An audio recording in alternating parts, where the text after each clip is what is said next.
Madam Speaker, and I move that this House notes the Government's shambolic introduction, consultation and commencement of the Aboriginal Cultural Heritage Bill 2021 and calls on the Premier to delay the implementation of the Act for a period of at least 6 months. And just so that the Premier understands exactly what we're calling for, we are not calling for it to be abolished or removed. We actually voted for this legislation. We're asking for time. We're asking for time. And the rank politics that was on display during question time from the Premier and the Minister, quite frankly, do them both a disservice. Quite frankly, do both of them a disservice. Because if we weren't interested in getting this right, why, as the Member for Central Wheatbelt and Shadow Minister for Aboriginal Affairs, have I actually been offering assistance to the Minister's office to make sure that his legislation can be well understood by my constituents and others across the state in advance of the 1st of July. That's what I've been doing, isn't it, Minister? Actually reaching out behind the scenes and helping your office and all of the department as a member of the opposition, with all the resources we have sitting on this side, sarcasm intended for the purposes of Hansard, to make sure that we get this right.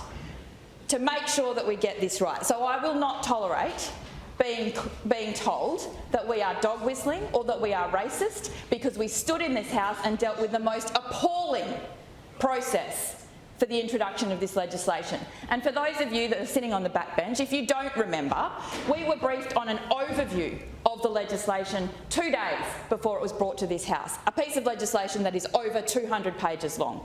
The overview, not the detail, the overview. In the same week, we turned up to debate that legislation, given no professional courtesy, given no opportunity to test with stakeholders what had been put together by the government, no opportunity to actually review or scrutinise the legislation before we were on our feet until midnight on the first day that we were asked to debate this. Until midnight, negotiated by the Shadow Minister for Aboriginal Affairs at the time, so that we could go right through and get as much in as possible, because we were told at the beginning of the process that the legislation would be going straight through, and if we had to, the government would be guillotining debate, which is exactly what happened. Guillotined debate on an issue that you say you have consulted and worked on and wanted to get the right outcome on. You used this parliament in both houses as a big rubber stamp. That is what you did. The arrogance of this government, and you've not done it just on that piece of legislation, you've done it on a whole raft of others. And mark my words, it'll come back to bite you, because bad legislation eventually gets outed. And it's exactly what I said in the House when we were having this debate, and on the following day when we had another debate about all of the other times you have abused the processes of this parliament. And that's what it is.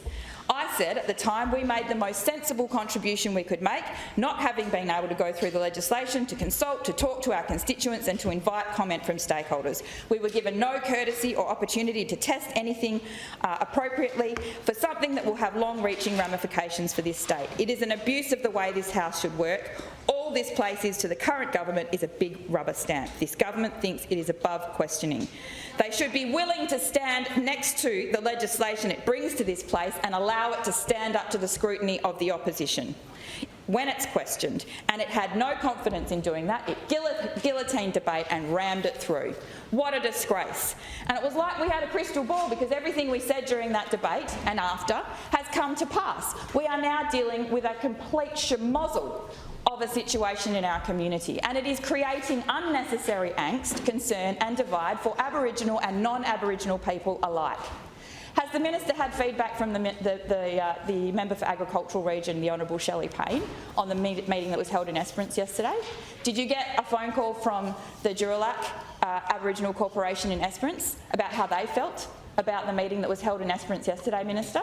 I'm sure you have. I'm sure the Member for the Agricultural Region, the Honourable Shelley Payne, called your office after she went through what the Member for Roe will describe to the House in just a moment. You pushed the legislation through because you wanted the win, the Premier wanted the win, you wanted a media statement out and a tick another box, but the problem is that you have not done the work to educate the people that will be responsible for making sure that there is not destruction of very precious Aboriginal cultural heritage. And surely, if you are committed to delivering on the intent of the legislation, you do everything within your power to make sure that the people that are most likely to be the ones that can impact Aboriginal cultural heritage are the ones that are educated. But as you told me when I raised this question when I became the Shadow Minister for Aboriginal Affairs, that there would be education sessions in the month before the legislation came into play. We weren't having any sessions in the wheat belt, and everybody in the wheat belt can drive to Perth. Well, Minister, we've had to increase the size of the consultation sessions in not just the wheat belt where there weren't any until we actually asked, but we've had to increase the size of the venue in Esperance. I understand Geraldton is booked and oversubscribed. I understand the same is in a number of other locations. And you aren't going to be able to fulfil your commitment to actually get around the entire state and make sure people understand their obligations. And that's what I come back to. It's all very well to flippantly say, as you did in this place, that we all have responsibilities as landowners, as local governments, as businesses, as prospectors, as exploration, as Aboriginal corporations, traditional owners, and we have to acquaint ourselves with the legislation. But you were late publishing the regulations. They only came out just before Easter, and there has been no opportunity for people to get across what is a significant change, despite what your Premier and you have said, what is a significant change to the legislation and the regulations and the process so that they can adhere to the intent of the legislation and preserve and protect Aboriginal cultural heritage. No one on this side is arguing that we shouldn't be doing that. No one. So don't stand and say that that is what we are doing, because it does us and you and the broader public a disservice. It is unfortunate that what is happening in the community at the moment is a result of the shambolic way that you have introduced this legislation. So your government's not ready, and through the budget estimates process we know this to be true because there are no local Aboriginal cultural heritage services in place with only 2 and a bit weeks until the Act comes into effect. The IT system will not be live until the 1st of July, and give me an example of any IT system that is introduced and works seamlessly from day dot. When you've got it being created from scratch. No one is going to be familiar with that. You foisted new charges onto project proponents and admitted in estimates that that was a budget decision, so that was not consulted broadly with stakeholders or at all with stakeholders. The fees and charges were a budget decision, and a significant one at that. And you can't even run an education system. I mean, I'm trying to think of the parliamentary way to say brewery and maybe organising a bun fight in a bakery is more parliamentary.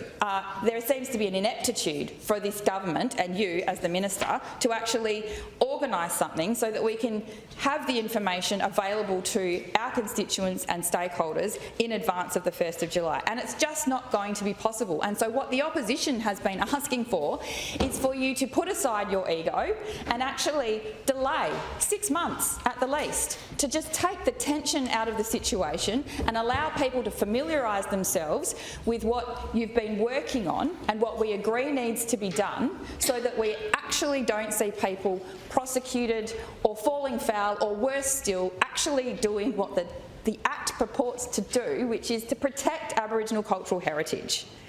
You made it very clear in the Parliament during estimates, Minister, that this is your deadline.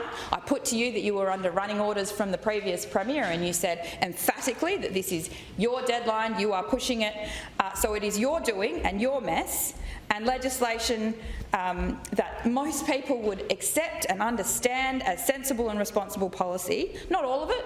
You're not going to get agreement from everyone. We understand that. This is a contentious area. It's contested. Aboriginal people, non-Aboriginal people. I'm not naive to think that you're going to get full agreement. But what you have at the moment is a reaction to people not understanding and not knowing what their responsibilities are. And when people have their backs pushed up against the wall, they get defensive and they do silly things and they say things that aren't appropriate. And it doesn't give you the space to have the respectful and responsible conversations. That is the pity of this, because that's what I see happening in communities across the state, that it is creating unnecessary angst and division.